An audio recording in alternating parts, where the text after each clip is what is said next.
വേണ്ട ഈ കാണുന്ന മുഴുമല്ലിയുടെ പാക്കറ്റ് ഇല്ലേ, നടാൻ വേണ്ടിയിട്ട് കുറച്ച് അധികം ദിവസങ്ങളായിട്ട് ഞാൻ മേടിച്ചു വെച്ചിട്ട്. പക്ഷെ എങ്കിൽ നടണം വിചാരിക്കല്ലാണ്ട് നടലാണ്ട് നടക്കണില്ല. സോ ഇനി നമുക്ക് ഇതാണ്ട് കുഴിച്ചിടാം. വളരുമല്ലോ എന്നറിയില്ല, നമുക്ക് ട്രൈ ചെയ്ത് നോക്കാമല്ലോ. വേണ്ട ഇപ്പം കാണുന്ന ഈ പാത്രത്തിലാണ് നമ്മൾ നടാൻ പോകുന്നത്. ഇതിവിടെ നമ്മൾ കേക്ക് വാങ്ങുമ്പോൾ കിട്ടുന്ന പാത്രമാണ് കേട്ടോ. അപ്പോൾ ഈ 2 സെറ്റപ്പ് ആക്കി വെച്ചിട്ടുണ്ട്. നമുക്ക് ഇതിൽ മണ്ണ് നിറയ്ക്കാൻ പോകാം. 2-3 ദിവസം മുന്നേ പാപ്പ ഇവിടെ എന്താണ് ബാക്കിൽ കുറച്ച് കുഴി കുത്തിയിട്ടുണ്ടായിരുന്നു പൈപ്പ് ശരിയാക്കാൻ വേണ്ടിയിട്ട്. അവിടെ നല്ല മണ്ണ് കണ്ടപ്പോൾ ഞാൻ വിചാരിച്ചതാണ് അവിടെ നിന്ന് കുറച്ച് മണ്ണെടുക്കാമെന്ന്. സോ നമ്മുടെ വിഷയം മണ്ണെടുക്കാൻ പോക്കാണ്. മണ്ണെടുക്കട്ടെ കേട്ടോ.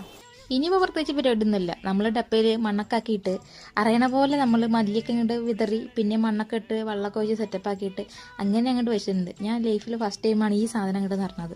ഉണ്ടാവില്ലെന്ന് യാതൊരു പ്രതീക്ഷയില്ല കേട്ടോ. നോക്കാം സംഭവം ഇനി ഉണ്ടാവുകയാണെന്നുണ്ടെങ്കിൽ ബാക്കിയുള്ള അപ്ഡേഷൻസ് കാണിച്ചു തരാം കേട്ടോ. മുളയ്ക്കേണ്ട കാണിച്ചു തരാം. ഞങ്ങളുടെ പാപ്പി ഒഴിച്ചിട്ടുണ്ട്. അപ്പോൾ ഇന്നത്തെ വീഡിയോ അത്രയുള്ളൂ. അപ്പോൾ